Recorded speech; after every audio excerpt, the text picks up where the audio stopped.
Howdy folks! Today I'm going to be telling you guys about some of my absolute favorite. This isn't in any particular order, I just have a bunch of fantasy and then some romance and mystery thrillers, so yeah. The first one I don't have with me is Pride and Prejudice by Jane Austen. This is a classic novel and it is so amazing. The romance and the build-up and the plot is amazing. It's a little hard to understand because it's like slightly older English in the 1800s or something. But it was amazing, and it's not even that long. It's really good. And also the Sense and Sensibility by also Jane Austen, so that one's good too. Those are the two of Jane Austen's I've read. The next is Heartless by Marissa Meyer. This is a YA romance. It is a Queen of Hearts retelling, and it's like the origin story. Queen of Hearts from Alice in Wonderland. But yeah, it's a retelling of that. And it is so good. There's romance, there's a little bit of a plot thing going on, and the end is so sad. So if you like sad books, this one's really good. Because it has like the whole romance at the beginning, and the plot, and like she doesn't want to marry the king. All she wants is to become a baker. And she meets this guy, and he has a way for her to do that, even though she's like kind of in nobility and it wouldn't be a respectable job to have as a woman or something like that. And they go on adventures and it's amazing, and the romance is wonderful, and it's really sad. It's heartbreaking. So yeah, this one's really good. This is like one of the books that got me back into reading, so yes. The next fantasy books are The Cruel Prince by Holly Black, and it's a series, so it's The Wicked King and The Queen of Nothing. This book, it took a little bit to get into because there's a lot of world building, and it's very mystical fantasy politics. So this one is about Jude and her twin Taryn, and they're humans in a fairy or fae world. And they're at very much of a disadvantage to the Fae, because Fae can like manipulate humans, and there's a lot of dangers in the Fae world, so they have to go through all that. And there's so much politics, and like the royal family stuff happens with them, and there's a romance, although the romance is very side plot. There's not a whole lot, especially in the first book. There's more in the second and third, but not very much at all in the first book.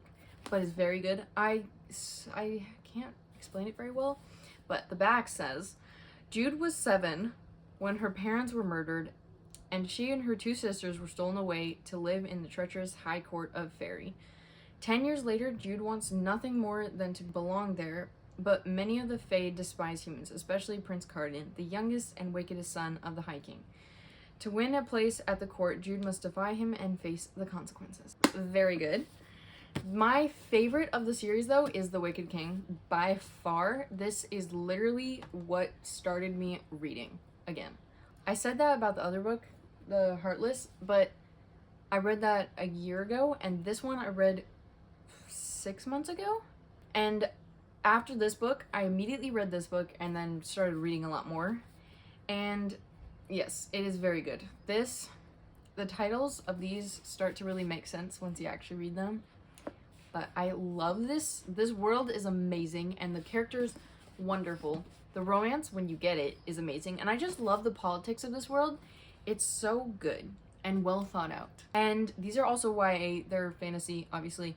And there's nothing except like kissing in these 2 books, but there is kind of a little bit of a spicy part in the 3rd book. So it's not really a scene, it's just like there. I don't know, but it's barely there, so it's like 3 pages maybe, or no, probably 2 pages, I don't know.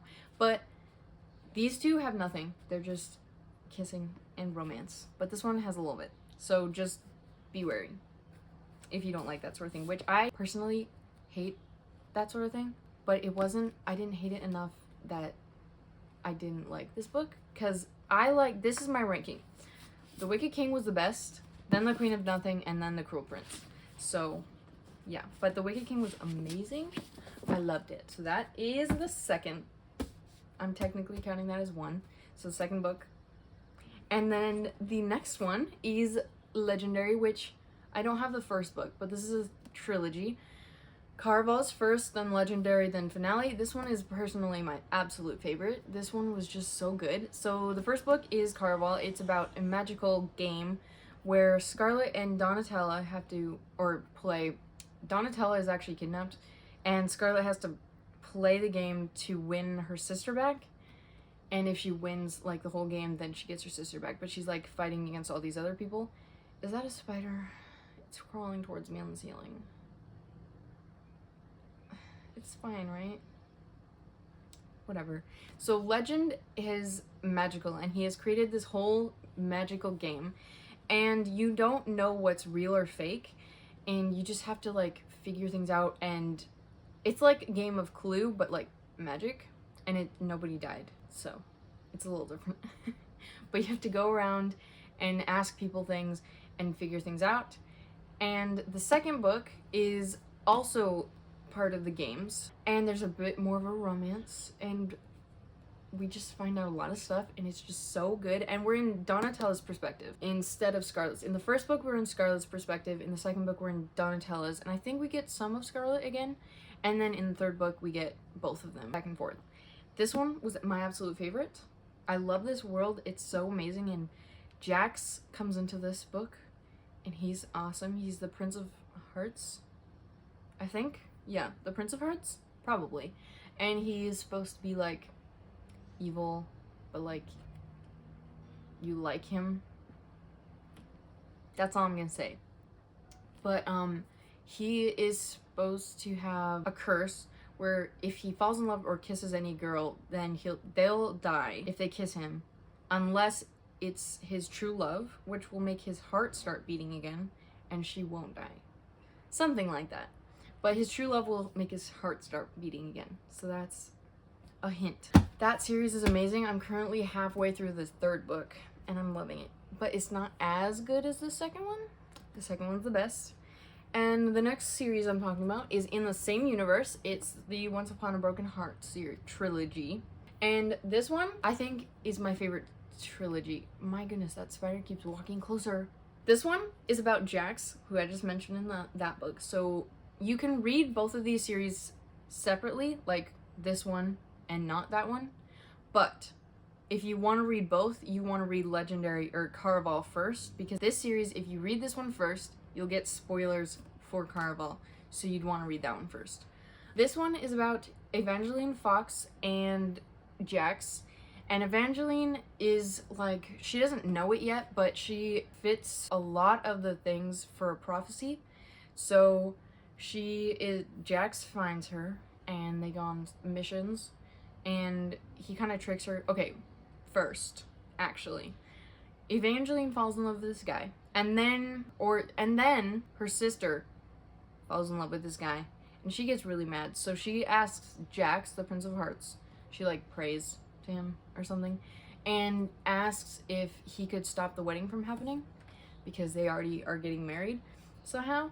And he decides to help her somehow, and then realizes she's part of the prophecy. But that's besides the point.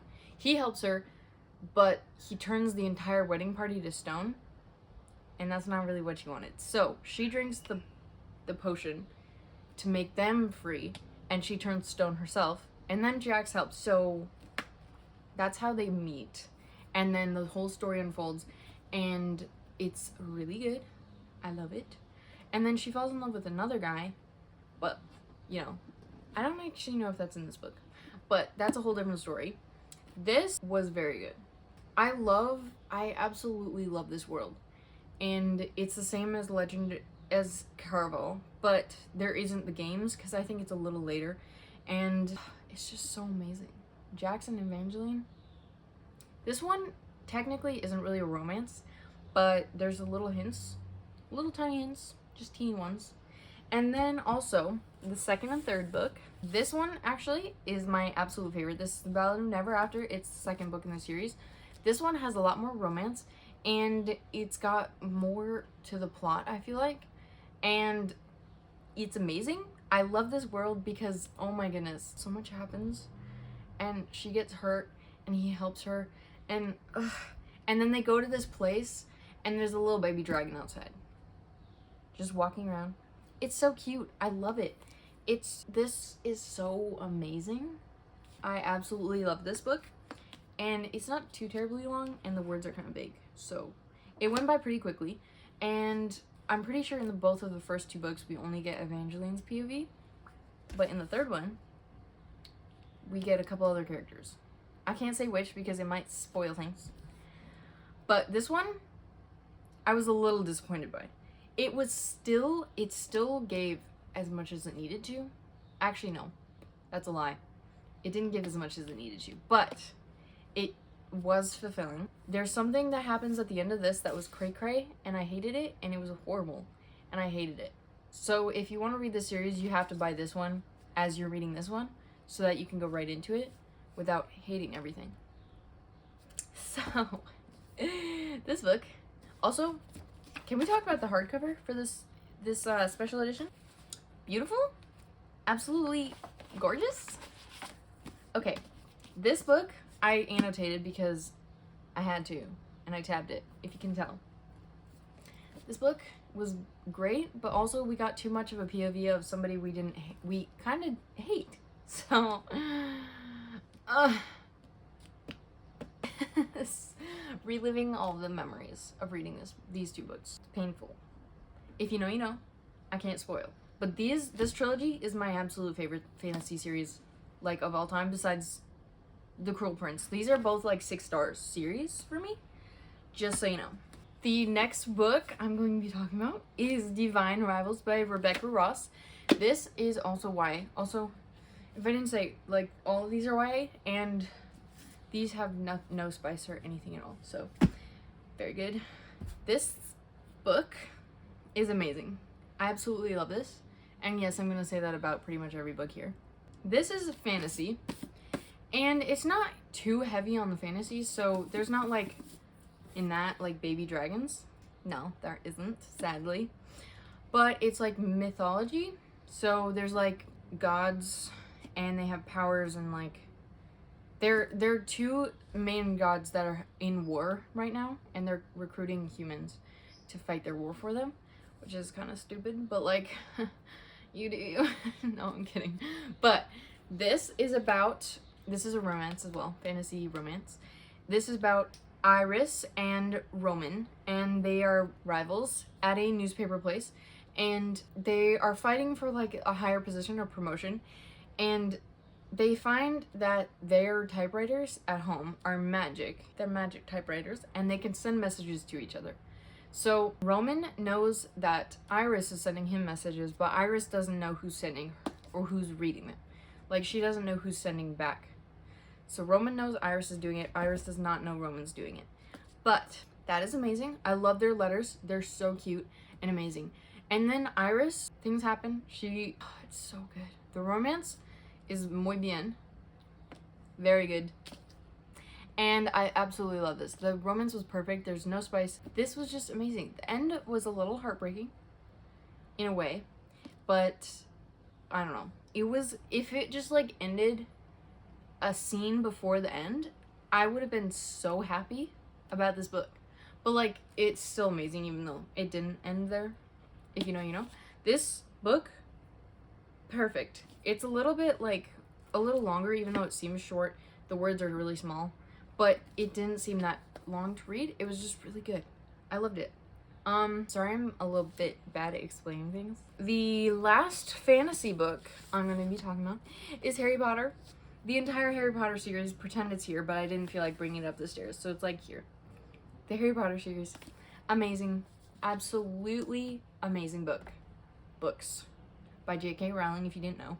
And I hope you read these. It is about, like, wizards and stuff, but it's not really witchy and, like, culty, and it's not extremely focused on the magic. Like, it is there, and, like, they use it, but it's more about the friendship, the adventure, and the action, and, like, the things that Harry goes through in these books. It's not really as much about the magic itself, but they do learn it, and, like, they go to a school for it. So Harry is The Boy Who Lived, and he is living with his aunt and uncle who absolutely hate magic. He doesn't know he's magical until his 11th birthday, when he gets his letter from Hogwarts, School of Magic.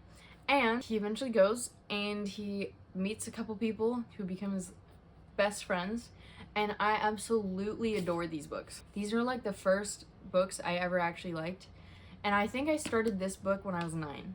It did take me a year to read, but I was really slow at reading.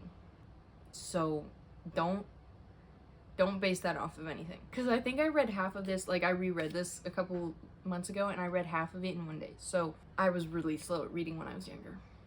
But I just absolutely love these books.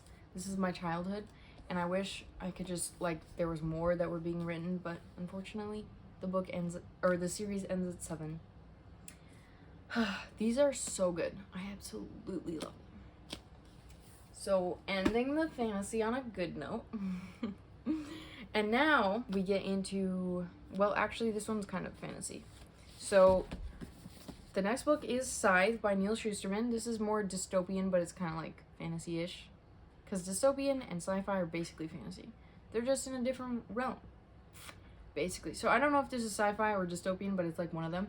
This is very good. It sounds a little dark, but once you get past that, it's really good. So this is about, the back of the book says, in a world with no hunger, no disease, no war, no misery, humanity has conquered all of those things and has even conquered death. So in order to keep the world from overpopulating, they have to have scythes who are ordered to kill people, and they have a certain amount of people they need to kill in like a month or a year or something. And Citra and Rowan are chosen to be apprentices of scythes, and the only way that they could become scythes is if they did not want to become scythes. That was what the main guy that recruited them was looking for in them. And so we toggle back and forth between Rowan and Citra's perspective, and this was so good. There's a teeny hint of romance, and it's amazing. The ending this was so good. I absolutely love this, even though it sounds a little dark.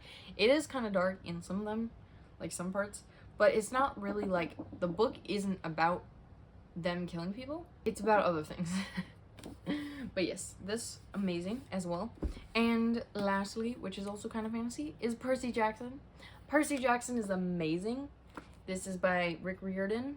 The series is absolutely amazing. If you haven't heard of it, where do you live? Do you live under a rock? Because there's a new series, well, kind of new. It came out in December, and I still haven't finished it. Like a TV show series on this, which I think was pretty good. Even though I've only watched half, that's besides the point. This series is absolutely amazing. I love it. It's Greek mythology, and it's so good. Percy Jackson is a demigod. He has to go on a quest, find the missing lightning bolt. That's why this book is The Lightning Thief. And he goes to the underworld. It's amazing.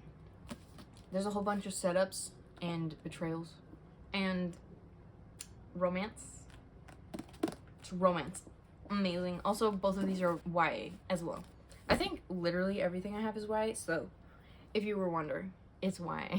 When in doubt, it's YA. The next book I have is a murder mystery. This is my all-time favorite murder mystery series ever, The Good Girl's Guide to Murder. I've already talked about it a little bit in a different video, so if you want to get more in-depth, in detail version of this, go look at that video. This series is amazing. I love a good murder mystery, and this is like romance, murder mystery, action, drama, amazing, all in one. It's just like everything, and like you get connected to the characters, because in some, like in thrillers, you don't connect to the characters because it's just like speeding through things and they're all dying and trying not to die. But this one, it's amazing. You connect to the characters, you learn things, you doubt everything you ever know, and it's so good. And the second book and the third book are really good too. The third book's a little psycho, but like we can get past that. This one is amazing. And also you can read this without reading the other books in the series, because technically you could just say this is a standalone, but if you read the other books in the series, things connect, but this book ends nicely. Like, it closes. I absolutely love this.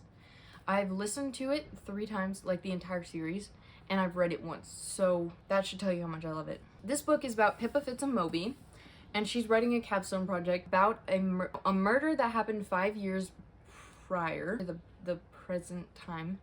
And everybody thinks the case is closed, but she thinks that they're wrong, so she dives into it. There's romance. It's amazing. I love it. Beautiful. The next murder mystery / thriller I have is The Fear by Natasha Preston. I read this in like 4 days or less. It was so fast, and that's fast for me, if you didn't know. I'm sure you could easily read this in a day.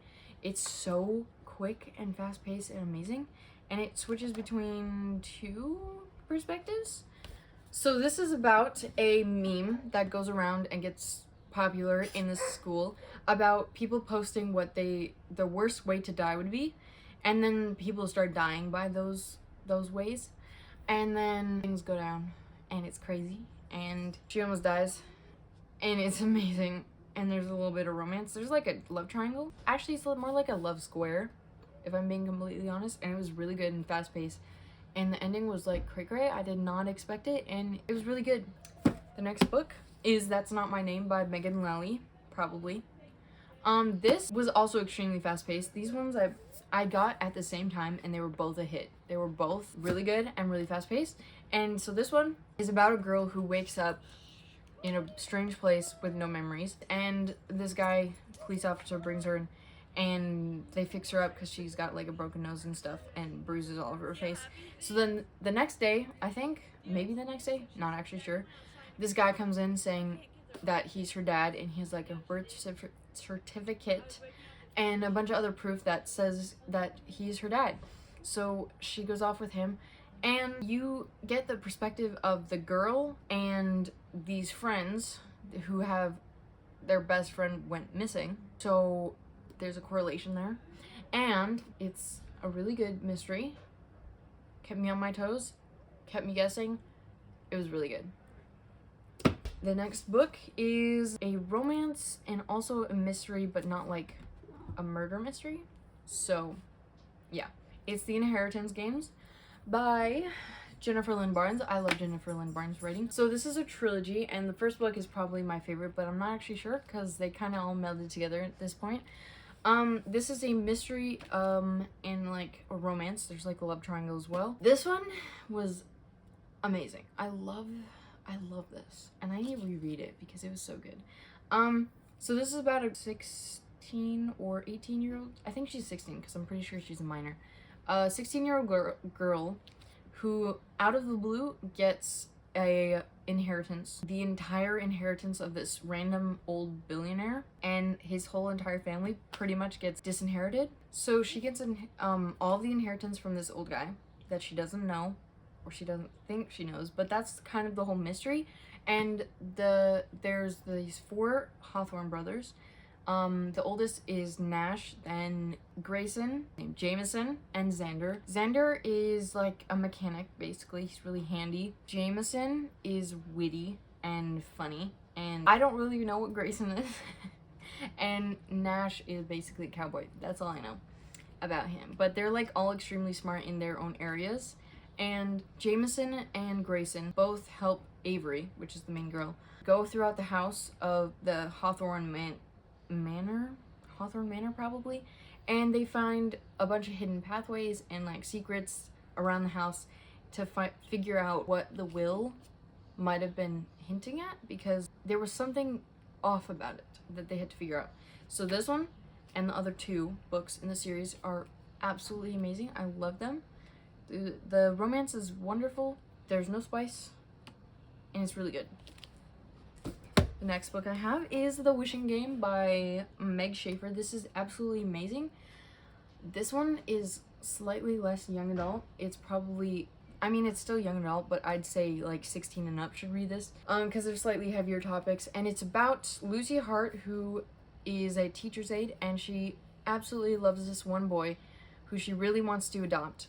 And she doesn't have enough funds to be allowed to adopt him. And then there's this whole thing about the author of the children's children's series that was extremely popular, who hasn't been writing for like 5 years, and then he suddenly has written a book, and he sends out a riddle that if anybody actually knows the answer to it, he would let them play in his game to win the book, and then they could do whatever they want with it, which means they could sell it and get loads of money for it. So that would be a dream come true for her, because then she could really support this kid, Christopher, and like have the perfect life that she really wanted for him, and it would be amazing.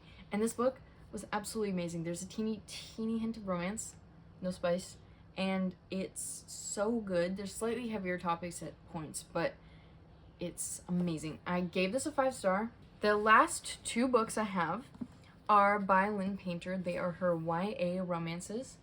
These 2 are my all-time favorites of hers, The Do-Over and the Better Than the Movies. These are so good. The Do-Over is like a Groundhog Day, but like the Groundhog Day movie, but during Valentine's Day. So that's why it's The Do-Over, and there's 3 of the same scenes. So she gets stuck in Valentine's Day and has to hit her lab partner over and over and over with her car and get driven to school, and she tries to avoid it, but somehow it always happens, and he always drives her to school, and she just keeps living it over and over. And it's not extremely repetitive because she tries a bunch of new things, so if you're worried about that, it doesn't feel that repetitive. And then she kind of falls in love with this kid because she remembers him from all the days, but then he doesn't remember her because everything restarts. This was really good. I loved this so much because Lynn Painter, with her YA books, it's less physical attraction and it's more they fall in love in like an actual fun way, and like they do things for each other, and it's so good. Then also Better Than the Movies. I don't know as much about this because I listened to that twice and I haven't re-listened to this or anything. So this one is about Liz, and she grew up with this kid and she starts to really like him even though they've been friends forever, but they kind of grow apart in high school, and eventually she starts liking this other guy because she's always wanted this fairy tale rom-com meet cute, and she starts to fall in love with this one kid, and so like from a distance she just falls in love with him, and she wants her childhood best friend, who isn't friends with this guy, to help her meet him. And this is the ultimate childhood friends to lovers, and I absolutely loved it. Very good. Lynn Painter is my favorite, all-time favorite romance, YA romance person ever. And that concludes my favorite books ever of all time. I hope you enjoy, and I'll see you guys sometime else. Cheers!